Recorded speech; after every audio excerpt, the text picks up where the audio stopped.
আচ্ছা বৌদি, বিয়েতে কজন ইনভাইটেড? এই 400 জনের মতো। তাহলে তার মধ্যে কোনো না কোনো মেয়ে নিশ্চয়ই এমন হবে যাদের এখনো বিয়ে হয়নি, তবে হবে হবে করছে। মানে মানে আপনারা মিলে মেয়ে খোঁজা শুরু করুন, যাদের বাড়ির লোক তাদের জন্য পাত্র খুঁজছে। তবে একজন হলে চলবে না, মিনিমাম 5 জন হওয়া চাই। যেই মেয়ে বিজয়ের গলায় মালা পরাবে সেই হবে ওর বউ। তবে ওর বিয়ে আজকে আমি দিয়েছি। আমি কিন্তু কথাটা সিরিয়াসলি বললাম। যাও, চলো মা চলো। আমাকে একটা কৈশোরী দেবেন কিংবা একটা বিষ? আদ্দামরা ছেলে কোথাকার, এসব বলতে লজ্জা করে না? আর কি করবো বলুন তো?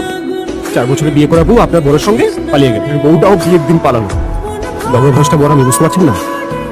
আত্মহত্যা করা ছাড়া আমার আর কোনো উপায় নেই। এই শুনুন, চুপ করে বসুন তো। আপনার জন্য বউ অর্ডার দেওয়া হয়েছে, চলে এলে বিয়েটা হয়ে যায়। লীলাকে ফিরিয়ে আনলে হয় না? ওর বিয়ে হয়ে গেছে আমার বরের সাথে। বিয়ে হয়ে গেছে মানে? আপনি যে বললেন আপনি আপনার বরকে ডিভোর্স দেবেন না।